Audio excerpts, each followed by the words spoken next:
Hello every one. ഇന്ന് നമ്മൾ discuss ചെയ്യാൻ പോകുന്നത് സി എ ലോ പേപ്പർ എങ്ങനെ പ്രിപ്പയർ ചെയ്യുക എന്നുള്ളതാണ്. ഓക്കെ, സി എൻ്റെ ലോ പേപ്പർ മിക്ക കുട്ടികൾക്കും ടഫായിട്ടാണ് ഫീൽ ചെയ്യുന്നത്. അപ്പോൾ അതിന് വേണ്ടിയിട്ടുള്ള ടിപ്സാണ് നമ്മൾ നോക്കുന്നത്. ലോ പേപ്പർ നമുക്ക് തിയറിയാണ്. ഓക്കെ, അപ്പോൾ നമുക്ക് ഭയങ്കര ബോറിംഗ് ആയിട്ടാണ് ഫീൽ ചെയ്യുക. അപ്പോൾ ഒരു 1 ഡേ ഫുള്ള് നമ്മൾ പഠിച്ചു കഴിഞ്ഞാൽ നമുക്ക് ഭയങ്കര മടുപ്പ് തോന്നും, നമുക്ക് എടുത്ത് വെക്കാൻ തോന്നും. അപ്പോൾ അത് ഒഴിവാക്കാൻ വേണ്ടിയിട്ട് ഡെയിലി മിനിമം 2 ഹവർ പഠിക്കാൻ ശ്രമിക്കാം. ഓക്കെ, അങ്ങനെ ബോറിംഗ് ആയിട്ട് ഫീൽ ചെയ്യുന്നവർ ഡെയിലി മിനിമം 2 ഹവർ പഠിക്കാൻ ശ്രമിക്കാം. അപ്പോൾ 2 ഹവർ എഫക്റ്റീവായിട്ട് പഠിക്കണം. ചുമ്മാ 2 ഹവർ എന്ന് പറഞ്ഞാൽ പോലെ എഫക്റ്റീവായിട്ട് 2 ഹവർ പഠിക്കണം. അപ്പോൾ ഡെയിലി പഠിക്കാം. ബാക്കി സമയമൊക്കെ നമുക്ക് ചെയ്യാം, ബാക്കി സബ്ജക്ട്സിന് വേണ്ടി യൂസ് ചെയ്യാം. അപ്പോൾ ഒരാഴ്ച കൊണ്ട് ലോ തീർക്കാം, 1 മന്ത് കൊണ്ട് ലോ തീർക്കുക എന്നുള്ള ഇത് ഒഴിവാക്കിയിട്ട് ഡെയിലി ലോ പഠിക്കാൻ ശ്രമിക്കാം. ഓക്കെ, അതാകുമ്പോൾ നമുക്ക് ലോ എന്നുള്ള സബ്ജക്റ്റിൽ നിന്നുള്ള ടച്ച് വിടില്ല. ഓക്കെ, ഈ റിവിഷൻ്റെ ഇടയിൽ ഗ്യാപ്പ് വരുന്നതുകൊണ്ടാണ് നമുക്ക് ലോ പലപ്പോഴും നമ്മൾ മറന്നു പോകുന്നതും പിന്നെ ഈ മടുപ്പ് വരുന്നതും നമ്മൾ കണ്ടിന്യൂസ് ആയിട്ട് പഠിക്കുന്നതുകൊണ്ടാണ്. ഡെയിലി കുറച്ച് സമയം തിയറിക്ക് വേണ്ടി മാറ്റി വെക്കുമ്പോൾ നമുക്ക് അത്ര മടുപ്പ് തോന്നില്ല. ദെൻ മോർണിംഗിൽ പഠിക്കാൻ ശ്രമിക്കാം. അതായത് നമ്മൾ മോർണിംഗിലാകുമ്പോൾ നമ്മൾ ഫ്രഷ് മൈൻഡിലായിരിക്കും. ആ സമയത്ത് നമുക്ക് അത്ര എന്താ പറയുക, ബോറടിക്കില്ല. നമ്മൾ ആ ഒരു ഫ്രഷ് മൈൻഡിൽ പഠിച്ച് തുടങ്ങുമ്പോൾ നമുക്ക് ഏതൊരു പുതിയ കാര്യം ചെയ്യാൻ നമുക്ക് വലിയ ബുദ്ധിമുട്ടുണ്ടാവില്ല. പക്ഷേ ഉച്ചയ്ക്ക് ശേഷം എന്ന് പറയുമ്പോൾ നമ്മൾ ടയേർഡ് ആകും. ആ സമയത്ത് നമ്മൾ പുതിയ സബ്ജക്റ്റ് എടുത്ത് പഠിക്കുമ്പോൾ നമുക്ക് ഭയങ്കര അയ്യോ വേണ്ട എന്നൊക്കെ തോന്നും. ഓക്കെ, പിന്നെ ബ്രേക്ക് എടുക്കുക. ഓക്കെ, ബ്രേക്ക് എടുക്കൽ നിർബന്ധമാണ്. നമ്മൾ പോമോഡോറോ ടെക്നിക്ക് ഉണ്ട്, വേറെ കുറേ ടെക്നിക്സ് ഒക്കെ ഉണ്ട്. അതായത് 25 മിനിറ്റ്സ് പഠിക്കുക, ഒരു 5 മിനിറ്റ് ബ്രേക്ക് എടുക്കുക, അല്ലെങ്കിൽ 1 ഹവർ പഠിക്കുക, 10 മിനിറ്റ്സ് ബ്രേക്ക് എടുക്കുക. അപ്പോൾ ബ്രേക്ക് എടുക്കേണ്ട സമയത്ത് ശ്രദ്ധിക്കേണ്ട കാര്യം 10 മിനിറ്റ്സ് ഒരിക്കലും 1 ഹവർ ആയി പോകരുത്. അത് മിക്കവാറും ആകുന്ന എപ്പോഴാണ്, ഈ 10 മിനിറ്റ്സിൽ നമ്മൾ ചിലപ്പോൾ ഫുഡ് കഴിക്കാൻ പോകും. ഫുഡ് കഴിക്കാൻ ആ സമയത്തിന് എന്തായാലും നമ്മൾ ഫുഡ് കഴിക്കണം. അതല്ലാതെ ഈ 10 മിനിറ്റ്സിൽ നമ്മൾ ഡിസ്ട്രാക്ഷൻ ഇല്ല. അതായത് ഫോൺ യൂസ് ചെയ്യാം, ഫ്രണ്ട്സിൻ്റെ അടുത്ത് പോവുക. അപ്പോൾ അത്തരം സിറ്റുവേഷനിലൊക്കെ നമ്മുടെ ബ്രേക്കിൻ്റെ ഡ്യൂറേഷൻ കൂടിപ്പോകും. അപ്പോൾ അതുണ്ടാകാൻ പാടില്ല. ദെൻ ടൈം ലിമിറ്റ് സെറ്റ് ചെയ്യുക എന്നുള്ളത്. ടൈം ലിമിറ്റ് സെറ്റ് ചെയ്യുമ്പോൾ ശ്രദ്ധിക്കേണ്ട കാര്യം എന്താണെന്ന് വെച്ച് കഴിഞ്ഞാൽ, അതായത് ഇപ്പോൾ നമ്മൾ ഒരു 2 പേജ് പഠിക്കാമെന്ന് വിചാരിച്ചോ. അപ്പോൾ നമ്മൾ ചിലപ്പം 1 ഹവർ വെച്ചിട്ട് അല്ലെങ്കിൽ 2 ഹവർ വെച്ചിട്ട് ചിലപ്പം 2 പേജ് പഠിക്കും. അപ്പോൾ നമുക്ക് ടൈം ഒരുപാട് വേസ്റ്റ് ആയി പോകും. അതേസമയം നമ്മൾ ലിമിറ്റ് സെറ്റ് ചെയ്തിട്ട് പഠിക്കണം. അതായത് ഒരു 5 മിനിറ്റ്സിനുള്ളിൽ 1 പേജ് ഞാൻ കംപ്ലീറ്റ് ചെയ്യുന്ന ലിമിറ്റ് സെറ്റ് ചെയ്ത് കഴിഞ്ഞാൽ നിങ്ങൾക്ക് ഈസിയാണ്. ഓക്കെ, കുറച്ചും കൂടെ ഈസിയാണ്. മാത്രമല്ല നമ്മൾ ആ ഒരു ഇത് ഉള്ളിൽ വെച്ചുകൊണ്ട് തന്നെ ആ ഒരു സമയത്തുള്ളിൽ നമ്മൾ മാക്സിമം നമ്മളെക്കൊണ്ട് പറ്റുന്ന രീതിയിൽ നമ്മൾ ചെയ്ത് തീർക്കും. അതായത് സിനിമയിൽ അല്ലെങ്കിൽ നിങ്ങൾ റിയൽ ലൈഫിൽ കണ്ടിട്ടുണ്ടാകും, അത്ലറ്റ്സൊക്കെ ടൈം ലിമിറ്റ് സെറ്റ് ചെയ്യുന്നത് കണ്ടിട്ടില്ലേ. അപ്പോൾ ലിമിറ്റ് സെറ്റ് ചെയ്യുമ്പോൾ ആദ്യം അവർ ഓടുന്ന സമയത്ത് ഒരു പക്ഷേ ആ ലിമിറ്റിനുള്ളിൽ തീരണമെന്നില്ല. പക്ഷേ വീണ്ടും വീണ്ടും പ്രാക്ടീസ് ചെയ്ത് ആ ലിമിറ്റിനുള്ളിൽ അവർ വരുത്തും. ഓക്കെ, അപ്പോൾ നമ്മൾ കുറഞ്ഞ സമയത്തിനുള്ളിൽ നമ്മൾ കൂടുതൽ ടാസ്ക് ചെയ്യുക എന്നുള്ളതാണ് സിൻ്റെ മെയിൻ ടാസ്ക്. ഓക്കെ, നമുക്ക് വോളിയം കൂടുതലാണ് പക്ഷേ സമയം കുറവാണ്. ദെൻ അവോയ്ഡ് ആൾ ഡിസ്ട്രാക്ഷൻസ്. ഓക്കെ, ഡിസ്ട്രാക്ഷൻസ് അവോയ്ഡ് ചെയ്യുക. മെയിനായിട്ട് ഫോണായിരിക്കും. ഫോണാകുമ്പോൾ നമുക്ക് ഒരു പക്ഷേ ഓൺലൈൻ ക്ലാസ്സസ് ഒക്കെ അറ്റൻഡ് ചെയ്യുന്ന കുട്ടികളാണെങ്കിൽ നിർബന്ധമായിട്ട് ഫോൺ എടുക്കേണ്ട ആവശ്യം വരും. അപ്പോൾ നമ്മുടെ ഫോണിലെ ഡിസ്ട്രാക്ഷൻസ് മെയിനായിട്ട് എന്തായിരിക്കും, ഇൻസ്റ്റഗ്രാം, ഫേസ്ബുക്ക് പോലുള്ള എല്ലാ ആപ്സും അൺഇൻസ്റ്റാൾ ചെയ്യുക. ഗൂഗിൾ ഒരിക്കലും ലോഗിൻ ചെയ്യരുത്. പിന്നെ യൂട്യൂബിലാണ് ക്ലാസ് കാണുന്നതെങ്കിൽ ഡൗൺലോഡ് ചെയ്ത് വെക്കാം. ഓക്കെ, എന്നിട്ട് ഓഫ്ലൈനിൽ ഇരുന്നിട്ട് ക്ലാസ് കാണാൻ ശ്രമിക്കുക. അല്ലെങ്കിൽ നമുക്ക് ഇങ്ങനെ ഷോർട്സിൻ്റെ ആഡൊക്കെ വരുന്ന സമയത്ത് നമുക്ക് ഇങ്ങനെ കാണാൻ തോന്നും. ഓക്കെ, ഇനി വേറെ ആപ്സ് ആണെങ്കിലും ഒക്കെ ഡൗൺലോഡ് ചെയ്ത് വെക്കാം. മാക്സിമം ഓഫ്ലൈനിൽ ഇരുന്ന് ക്ലാസ് കാണാൻ ശ്രമിക്കാം. ദെൻ ഫോൺ യൂസ് ചെയ്യാത്ത ആളാണെങ്കിൽ, ഓൺലൈൻ ക്ലാസ് അല്ലാത്ത ഒരാളാണെന്നുണ്ടെങ്കിൽ ഫോൺ എടുത്ത് വെക്കുക. ഓക്കെ, സ്വിച്ച് ഓഫ് ചെയ്ത് വെക്കുക. പഠിക്കുന്ന സമയത്ത്, പുസ്തകം എടുത്ത് പഠിക്കുന്ന സമയത്ത്, ക്ലാസ് കേൾക്കാത്ത അല്ലെങ്കിൽ പുസ്തകം എടുത്ത് പഠിക്കുന്ന സമയത്ത് ഫോൺ സ്വിച്ച് ഓഫ് ചെയ്ത് വെക്കുക. അല്ലെങ്കിൽ പാരൻസിൻ്റെ അടുത്ത് കൊടുത്തിട്ട് എടുത്ത് വെക്കാൻ പറയാം. അല്ലാന്നുണ്ടെങ്കിൽ നമുക്ക് എന്തായാലും ഫോൺ ഇങ്ങനെ എടുത്ത് വെക്കാൻ തോന്നും. ഓക്കെ, അതേപോലെ ഫ്രണ്ട്ഷിപ്പും ട്രിപ്സ്, അതായത് കല്യാണവും കാര്യങ്ങളൊക്കെ ഉണ്ടെങ്കിൽ അത്തരം ഡിസ്ട്രാക്ഷൻസ് ഒക്കെ നമ്മൾ സ്റ്റഡീനെ എഫക്റ്റ് ചെയ്യുന്നുണ്ടെങ്കിൽ അതൊക്കെ ഒഴിവാക്കാൻ ശ്രമിക്കാം. ദെൻ ക്ലാസ് കേട്ടിട്ട് കോൺസെപ്റ്റ് കൃത്യമായിട്ട് മനസ്സിലാക്കുക. ഓക്കെ, കോൺസെപ്റ്റ് നന്നായിട്ട് മനസ്സിലായാൽ മാത്രമേ നമുക്ക് ക്വസ്റ്റ്യൻ ആൻസർ ചെയ്താൻ പറ്റൂ. കാരണം കേസ് സിനാറിയോ ക്വസ്റ്റ്യൻസ് ആയിരിക്കും കൂടുതലും വരിക. പ്രത്യേകിച്ച് ഇപ്പം ഇൻ്റർനാണെങ്കിൽ MCQ ക്വസ്റ്റ്യൻസ് ഒക്കെ വരുന്നത് കേസ് സിനാറിയോ ക്വസ്റ്റ്യൻസ് ആയിരിക്കും. അപ്പോൾ സിറ്റുവേഷൻ അനുസരിച്ച് നമുക്ക് ഉത്തരം എഴുതണമെന്നുണ്ടെങ്കിൽ നമുക്ക് കോൺസെപ്റ്റ് നന്നായിട്ട് മനസ്സിലാവണം. അപ്പോൾ അതിന് നന്നായിട്ട് കൃത്യമായിട്ട് ക്ലാസ് കേൾക്കണം. Then language. ലോയിൽ ലാംഗ്വേജ് ഫോളോ ചെയ്യുക എന്നുള്ളത് നിർബന്ധമാണ്. ഓക്കെ, ICA മെറ്റീരിയലിൽ തന്നിട്ടുള്ള ലാംഗ്വേജ് തന്നെ ഫോളോ ചെയ്യാൻ ശ്രമിക്കുക. ചില ഫാക്കൽറ്റീസ് അവർ പുസ്തകം ഇറക്കും, കുറച്ചും കൂടി ഈസി ആക്കാൻ വേണ്ടി, കുട്ടികൾക്ക് ഈസി ആക്കാൻ വേണ്ടിയിട്ട് പുസ്തകം ഇറക്കും. അങ്ങനെ പുസ്തകം ഇറക്കുമ്പോൾ നിങ്ങൾ ശ്രദ്ധിക്കേണ്ട കാര്യം, ICA മെറ്റീരിയലിലുള്ള ലാംഗ്വേജ് അല്ലാന്നുണ്ടെങ്കിൽ നിങ്ങൾക്ക് എക്സാമിന് അത് എഴുതി കഴിഞ്ഞാൽ മാർക്ക് കിട്ടില്ല. സിമ്പിൾ ലാംഗ്വേജിൽ ഒരിക്കലും ലോ എക്സാം എഴുതാൻ പറ്റില്ല. ഓക്കെ, അപ്പോൾ ലാംഗ്വേജ് അതുപോലെ പഠിക്കാൻ ശ്രമിക്കുക.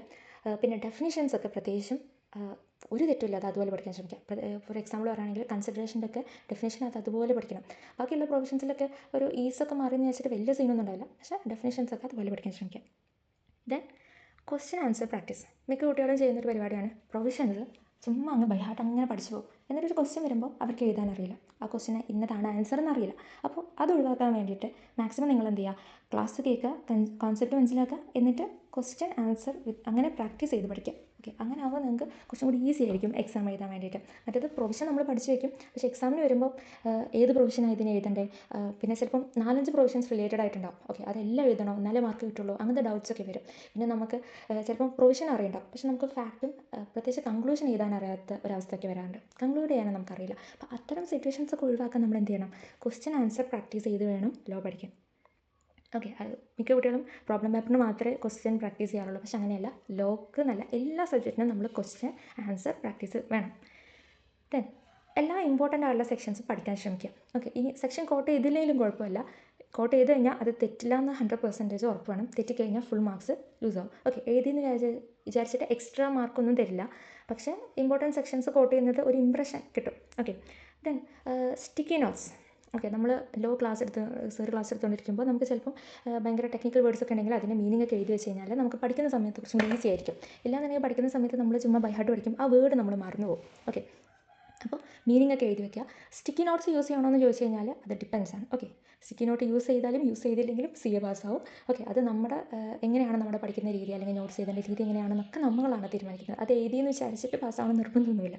Okay, then exam writing tips. Okay, exam writing tips പറയുമ്പോൾ ഞാൻ ഈ വീഡിയോയുടെ അവസാനം ഒരു കുട്ടിയുടെ ലോ പേപ്പർ 85 മാർക്സ് വാങ്ങിച്ച ഒരു കുട്ടിയുടെ ലോ പേപ്പർ എങ്ങനെയാണെന്നുള്ളത് ഞാൻ കാണിക്കും. അതിന് മുമ്പ് നമ്മൾ നോക്കേണ്ട ഒരു കാര്യങ്ങൾ പറഞ്ഞുതരാം.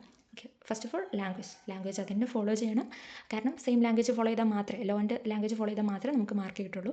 +2നും 10നും നമുക്ക് ഏകദേശം ആ ഒരു ക്വസ്റ്റ്യനുമായിട്ട് ഉത്തരം എഴുതി കഴിഞ്ഞാൽ നമുക്ക് ഇങ്ങനെ 1/2 മാർക്ക് 1 മാർക്ക് കിട്ടുന്ന പോലെ ഒന്നും ലോ കിട്ടില്ല. ഓക്കെ, ദെൻ ക്വസ്റ്റ്യൻ നമ്പർ എഴുതുന്നതിന് ഒരു പാറ്റേൺ ഉണ്ട്. ഓക്കെ, അത് നമ്മൾ ക്വസ്റ്റ്യൻ നമ്പർ എഴുതുമ്പോൾ അവർക്ക് കാണണം. ഓക്കെ, നമ്മൾ ക്വസ്റ്റ്യൻ നമ്പർ 1ഉം 2ഉം ഒക്കെ ഇട്ടിട്ടുണ്ടെന്ന് നമ്മളിങ്ങനെ ഭയങ്കര അവിടെയും ഇവിടെയൊക്കെ ആയിട്ട് ഇട്ടിട്ടുണ്ടെങ്കിൽ അവർ ചിലപ്പോൾ ശ്രദ്ധിക്കാണ്ട് പോകും.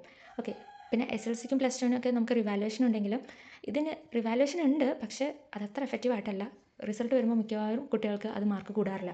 ഓക്കെ, അപ്പോൾ മാക്സിമം നമ്മൾ ഫസ്റ്റ് എക്സാം എഴുതുന്ന സമയത്ത് തന്നെ മാക്സിമം മിസ്റ്റേക്സ് നമ്മുടെ ഭാഗത്തുനിന്ന് വരാൻ സാധ്യതയുള്ള എല്ലാ മിസ്റ്റേക്സും ഒഴിവാക്കാൻ ശ്രമിക്കുക.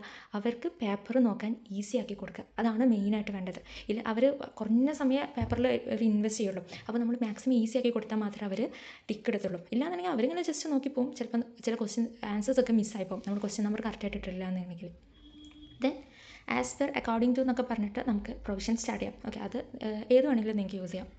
ദെൻ ഇമ്പോർട്ടൻറ്റ് സെക്ഷൻസ് മാത്രം കോട്ട് ചെയ്യുക. അല്ലാത്ത സെക്ഷൻസ് നിങ്ങൾക്ക് അറിയാമെങ്കിൽ കോട്ട് ചെയ്യാം, കുഴപ്പമില്ല. പക്ഷേ സെക്ഷൻ കോട്ട് ചെയ്യുമ്പോൾ ഞാൻ പറഞ്ഞല്ലോ, തെറ്റിക്കഴിഞ്ഞാൽ ഫുൾ മാർക്ക് ലൂസ് ആവും.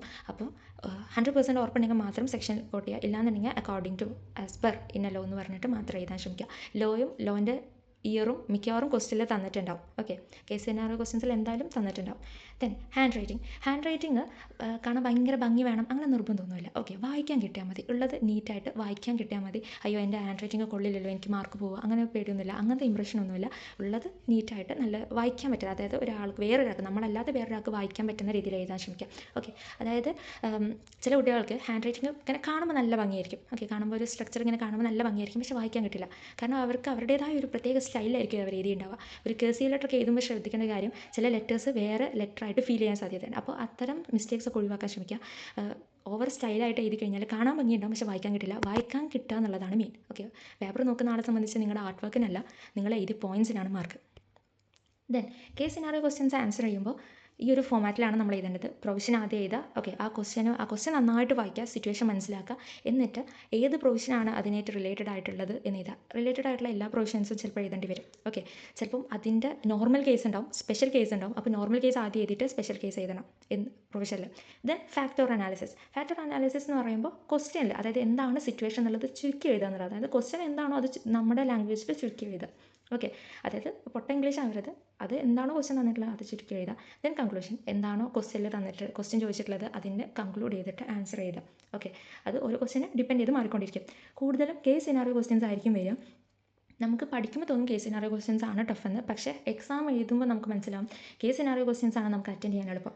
ഓക്കെ, കോൺസെപ്റ്റ് നന്നായിട്ട് മനസ്സിലാക്കി ക്വസ്റ്റ്യൻ ആൻസർ പ്രാക്ടീസ് ചെയ്ത ഒരു കുട്ടിയെ സംബന്ധിച്ച് കേസ് സിനാറിയോ ക്വസ്റ്റ്യൻസ് ആണ് കുറച്ചും കൂടി ഈസി ആയിട്ട് ഫീൽ ചെയ്യുക. കാരണം നമുക്ക് പ്രൊവിഷൻ കുറച്ച് എഴുതാണ്ടാവുള്ളൂ, പിന്നെ ഫാക്റ്റും കൺക്ലൂഷനും കൂടി എഴുതി കഴിഞ്ഞാൽ ആ ഒരു ക്വസ്റ്റ്യൻ അങ്ങ് കംപ്ലീറ്റ് ആവും. പക്ഷേ ഡയറക്റ്റ് ക്വസ്റ്റ്യൻസ് എന്ന് പറയുമ്പോൾ നമ്മൾ പക്ക ആൻസർ അതുപോലെ ആ പോയിൻറ്റ്സ് എല്ലാം ഫുള്ള് നിരത്തി എഴുതേണ്ടി വരും. അപ്പോൾ നമുക്ക് എല്ലാ പോയിൻറ്റ്സ് ചിലപ്പോൾ ഓർത്തിട്ട് കിട്ടിക്കൊള്ളണമെന്നില്ല. ദെൻ ഡയറക്റ്റ് ക്വസ്റ്റ്യൻസ് വരും, അത് ശ്രമിക്കുക. Then try to attend all questions. Okay, അതായത് നമുക്ക് നന്നായിട്ട് പെർഫെക്റ്റ് ആയിട്ട് അറിയുന്ന ക്വസ്റ്റ്യൻസ് മാത്രം അറ്റൻഡ് ചെയ്യാതെ എല്ലാ ക്വസ്റ്റ്യൻസ് അറ്റൻഡ് ചെയ്യാൻ ശ്രമിക്കുക. കാരണം നമ്മൾ ക്ലാസ് കേട്ടതാണ്, ചിലപ്പോൾ നമുക്ക് ആ ക്വസ്റ്റ്യൻ വായിക്കുമ്പോൾ കറക്റ്റ് പ്രൊവിഷന് നമുക്ക് ഓർമ്മയില്ലെങ്കിലും ഏകദേശം ഒരു ഐഡിയ നമുക്കുണ്ടാവും. ഓക്കെ, അറ്റ്ലീസ്റ്റ് അതിൻ്റെ ഫാക്ട് കൺക്ലൂഷനൊക്കെ വെച്ചിട്ട് നമുക്ക് അറിയുന്ന രീതിയിൽ എഴുതാൻ ശ്രമിക്കുക. അറിയുന്ന ക്വസ്റ്റ്യൻസ് നല്ല പെർഫെക്റ്റ് ആയിട്ട് എഴുതുക, അറിയാത്ത ക്വസ്റ്റ്യൻസ് നമുക്ക് ഏകദേശം ഒരു ഐഡിയ ഉള്ള രീതിയിൽ എഴുതി വെക്കാം. ഓക്കെ, മാർക്ക് കിട്ടുമോ ഇല്ല എന്നുള്ളത് ഡിപ്പെൻസ്, ആ ടീച്ചറിനെ ഡിപ്പെൻഡ് ചെയ്തിരിക്കും. ഇതുവരെ കൊടുക്കില്ല എന്നുള്ളതാണ് പോളിസി എങ്കിലും ഇൻ കേസ് കിട്ടിയാലോ. ഓക്കെ, അപ്പോൾ വെറുതെ നിങ്ങളൊരു ചാൻസ് കളയരുത്. ഓക്കെ, നമുക്ക് എല്ലാ ക്വസ്റ്റ്യൻസ് അങ്ങനെ ചെയ്യരുത്. അറിയുന്ന ക്വസ്റ്റ്യൻസ് പെർഫെക്റ്റ് ആയിട്ട് ആൻസർ ചെയ്താൽ, അറിയാത്ത ക്വസ്റ്റ്യൻസ് അതായത് നിങ്ങൾക്ക് പെർഫെക്റ്റ് ആയിട്ട് അറിയില്ല എന്ന് വിചാരിച്ചിട്ട് സ്കിപ്പ് ചെയ്ത് കളയരുത്. ലോ പേപ്പറിന് സമയം ഉണ്ടാവും. ഓക്കെ, തിയറി പേപ്പറിന് സമയം അത്യാവശ്യം ഉണ്ടാവും എന്ന് വിചാരിച്ച് ഭയങ്കര സ്ലോ ആയിട്ട് എഴുതാമെന്നല്ല. പക്ഷേ പ്രോബ്ലം പേപ്പറിൻ്റെ പോലെ ഭയങ്കരമായിട്ട് റഷായിട്ട് എഴുതേണ്ട ഒരു അവസ്ഥ തിയറി പേപ്പറിന് വരില്ല. കാരണം ചില ക്വസ്റ്റ്യൻസ് നമുക്ക് ആൻസർ അറിയുന്നുണ്ടാവില്ലല്ലോ. നമുക്ക് അറിയുന്ന ക്വസ്റ്റ്യൻസിൻ്റെ ആൻസർ പെർഫെക്റ്റ് ആയിട്ട് എഴുതിയതിന് ശേഷം ബാക്കി ക്വസ്റ്റ്യൻസ് നമ്മൾ വീണ്ടും വീണ്ടും വായിച്ചു നോക്കുക. അപ്പോൾ നമുക്ക് എന്തെങ്കിലുമൊക്കെ ഒരു ഐഡിയ കിട്ടും. അപ്പോൾ അത് വെച്ചിട്ട് നമ്മൾ പ്രൊവിഷൻ, അനാലിസിസ്, കൺക്ലൂഷൻ എന്നുള്ള ഫോമിൽ എഴുതാൻ ശ്രമിക്കാം. ഓക്കെ, ഡയറക്റ്റ് ക്വസ്റ്റ്യൻസ് അല്ലാത്ത കേസ് സിനാറിയോ ക്വസ്റ്റ്യൻസിനുള്ള ഒരു പ്രത്യേകത അങ്ങനെയാണ്. നമ്മൾ കോൺസെപ്റ്റ് കറക്റ്റ് ആണെന്നുണ്ടെങ്കിൽ നമുക്ക് അറ്റ്ലീസ്റ്റ് കൺക്ലൂഷനെങ്കിലും കൃത്യമായിട്ട് എഴുതാൻ പറ്റും. ഓക്കെ, അപ്പോൾ എല്ലാ ക്വസ്റ്റ്യൻസും മാക്സിമം അറ്റൻഡ് ചെയ്യാൻ ശ്രമിക്കുക. അതാകുമ്പോൾ നമ്മൾ പാസ് ആവാനുള്ള പ്രോബബിലിറ്റി കൂടും. അപ്പോൾ ഇതാണ് ഞാൻ പറഞ്ഞ പേപ്പർ. ഓക്കെ, 86 മാർക്ക് സ്കോർ ചെയ്ത ഒരു കുട്ടിയുടെ പേപ്പറാണ്. അപ്പോൾ ഇതെങ്ങനെയാണ് പ്രസൻറ്റ് ചെയ്തിരിക്കുന്നത് നോക്കാം. പേപ്പർ പ്രസൻറ്റേഷൻ എക്സാമിന് മസ്റ്റാണ്. നമ്മൾ പ്രസൻറ്റ് ചെയ്യുന്ന രീതി കറക്റ്റ് അല്ല എന്നുണ്ടെങ്കിൽ മാർക്സ് നമുക്ക് കിട്ടില്ല. ഓക്കെ, അപ്പോൾ സെക്ഷൻ എ എന്നുള്ളത് ഇതുവരെയുള്ള ഫൗണ്ടേഷനിൽ സെക്ഷൻ എയും ബിയും ഉണ്ടായിരുന്നു. ഇനി തൊട്ട് ലോ 100 മാർക്സിനാണ്. അപ്പോൾ നമുക്ക് അങ്ങനെ ഒരു സെക്ഷൻ വരില്ല. Okay, then question number 1A എന്നുള്ളത് മേലെ കോട്ട് ചെയ്യാൻ ശ്രമിക്കുക. ഓക്കെ, മേലെ ഒരു തവണ എഴുതി കഴിഞ്ഞാൽ നമുക്ക് ഇടയിൽ മാർജിൻ്റെ ഇടയിൽ എഴുതുമ്പോഴുള്ള പ്രശ്നം എന്ന് വെച്ചാൽ ഒരു ക്വസ്റ്റ്യൻ കഴിഞ്ഞാൽ അടുത്ത ക്വസ്റ്റ്യൻ ആയി എന്നുള്ളത് ഒരു പക്ഷേ ടിക്കറ്റ് നമുക്ക് ചിലപ്പോൾ മനസ്സിലായിക്കൊള്ളുന്നില്ല. സ്കിപ്പ് ചെയ്ത് പോകാൻ സാധ്യതയുണ്ട്. ഓക്കെ, കാണാതെ പോകാൻ സാധ്യതയുണ്ട്. അപ്പോൾ അത് ഒഴിവാക്കാൻ വേണ്ടിയിട്ട് നമ്മൾ അയാൾക്ക് ഈസി ആക്കി കൊടുക്കാൻ വേണ്ടിയിട്ടാണ് നമ്മൾ മുകളിൽ ഒരിട്ട് എഴുതിയിട്ട് വീണ്ടും നമ്മൾ എന്ത് ചെയ്യാം, മാർജിൻ്റെ സൈഡിൽ ഒന്നും കൂടെ എഴുതാൻ ശ്രമിക്കുക. ദെൻ കേസ് സിനാറിയോ ക്വസ്റ്റ്യൻ ആണ്. നമുക്ക് പ്രൊവിഷൻ എഴുതിയിട്ടുണ്ട്, അതിൽ സെക്ഷൻ കോട്ട് ചെയ്തുകൊണ്ട് അത് പ്രത്യേകം ബോക്സിലാക്കിയിട്ടുണ്ട്. ദെൻ അനാലിസിസ് അല്ലെങ്കിൽ ഫാക്ട് എഴുതിയിട്ടുണ്ട്. അതൊക്കെ അതും 3 പാരഗ്രാഫായിട്ടാണ് എഴുതിയിട്ടുള്ളത്. ഓക്കെ, പ്രൊവിഷൻ എഴുതിയിട്ട് ഒരു ലൈൻ വിട്ടിട്ടാണ് അനാലിസിസ് എഴുതിയിട്ടുള്ളത്. ഓക്കെ, അതൊരു നീറ്റ്നെസ് ആണ്. പിന്നെ എല്ലാ വേർഡ്സിൻ്റെ ഇടയിലും ആവശ്യത്തിന് സ്പേസ് ഉള്ളതുകൊണ്ട് വായിക്കാൻ എളുപ്പമാണ്. ദെൻ കൺക്ലൂഷൻ എഴുതിയിട്ടുണ്ട്. ദെൻ നെക്സ്റ്റ് ക്വസ്റ്റ്യൻ എഴുതുമ്പോൾ മാക്സിമം അത് ഇനി സെയിം ക്വസ്റ്റ്യൻ്റെ ബി പാർട്ട് ആണെങ്കിൽ പോലും മാക്സിമം എന്ത് ചെയ്യാം, ന്യൂ പേജ് എടുക്കാൻ ശ്രമിക്കാം. ഓക്കെ, ഇനിയിപ്പോൾ ഇതിലിപ്പോൾ കുട്ടി ന്യൂ പേജ് എടുത്തിട്ടില്ല.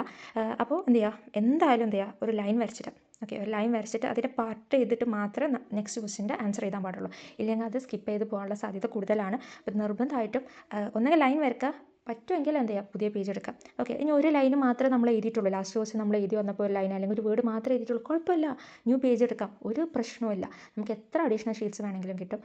ഓരോ ക്വസ്റ്റ്യനും ഓരോ പേജിൽ എഴുതാൻ ശ്രമിക്കുക. ഒരു പേജ് കംപ്ലീറ്റ് ചെയ്തണം എന്നല്ല, അടുത്ത പേജിക്ക് ബാക്കി വന്നാൽ ഓക്കെ, ആ പേജ് ബാക്കി അവിടെ വിട്ടോട്ട്, പിന്നെ അടുത്ത പേജിൽ പുതിയ ക്വസ്റ്റ്യൻ എഴുതാൻ ശ്രമിക്കുക. അതാണ് അതിൻ്റെ ഒരു neatness. Okay, then direct questions പ്രത്യേകിച്ച് അങ്ങനെ പാരഗ്രാഫ് ആക്കണമെന്നില്ല. പോയിൻറ്റ്സ് എങ്ങനെയാണോ ICA മെറ്റീരിയലിൽ കൊടുത്തിട്ടുള്ള ഡെഫിനേഷൻ ആണെങ്കിൽ ഡെഫിനേഷൻ അതുപോലെ എഴുതാം. ICA മെറ്റീരിയലിൽ എങ്ങനെയാണോ പ്രസൻറ്റ് ചെയ്തിട്ടുള്ള അതുപോലെ എഴുതാൻ ശ്രമിക്കുക. ഓക്കെ, അപ്പോൾ ഇതിൽ മാർക്സ് ഇട്ടിട്ട് നിങ്ങൾക്ക് മനസ്സിലാവും നമ്മൾ എത്ര എഴുതിയാലും അവർ എത്രത്തോളം മാർക്ക് തരും എന്നുള്ളത്. ഓക്കെ, നമ്മളൊരു 5 മാർക്സിൻ്റെ ക്വസ്റ്റ്യൻ ഏകദേശം അതേപോലെ നല്ല പെർഫെക്റ്റ് ആയിട്ട് എഴുതിയാലും ഒരു 3 മാർക്സ് അല്ലെങ്കിൽ 3.5 ഒക്കെ ചിലപ്പോൾ തരുള്ളൂ. ഓക്കെ, അതിൽ നമ്മൾ സങ്കടപ്പെട്ടിട്ട് കാര്യമില്ല. +2 വാല്യുവേഷൻ ആയിരിക്കില്ല ഫൗണ്ടേഷനിലാണെങ്കിലും ഇൻ്ററിലൊക്കെ പ്രത്യേകിച്ചും. ഓക്കെ, അപ്പോൾ ഇങ്ങനെയാണ് ഈ കുട്ടി ആൻസർ ചെയ്തിരിക്കുന്നത്. അപ്പോൾ PDF വേണമെന്നുള്ളവർക്ക് ചോദിക്കാവുന്ന ഡൗട്ട്. ഓക്കെ, അപ്പോൾ താങ്ക് യു. അപ്പോൾ ലോ പേപ്പർ പ്രിപ്പയർ ചെയ്യുമ്പോൾ ശ്രദ്ധിക്കേണ്ട ഒരു കാര്യം, തിയറിയാണ് ബോറിംഗ് ആണെന്ന് വിചാരിച്ച് നമുക്ക് ഒഴിവാക്കാൻ പറ്റില്ല. കാരണം നമുക്ക് പേപ്പർ വൈസ് അല്ല, ഗ്രൂപ്പ് വൈസ് ആണ് ക്ലിയർ ചെയ്യാനുള്ളത്. അപ്പോൾ ആ ഒരു പേപ്പർ കാരണം നമ്മൾ വേറെ പേപ്പേഴ്സിൽ ലൂസ് ആകാൻ പാടില്ല. ഓക്കെ, അപ്പോൾ നമ്മൾ എന്ത് ചെയ്യണം, തിയറി പേപ്പർ ബുദ്ധിമുട്ടാണെന്ന് തോന്നുന്ന ആൾക്കാർ പ്രോബ്ലം പേപ്പറിൽ അഗ്രിഗേറ്റ് കൂടുതൽ മാർക്സ് വാങ്ങിക്കാൻ ശ്രമിക്കുക. അതാകുമ്പോൾ ലോ പേപ്പറിൽ നമുക്കൊരു 40-50 റേഞ്ചിൽ വാങ്ങിച്ചാൽ തന്നെ നമുക്ക് എക്സാം പാസ്സാകാൻ പറ്റും.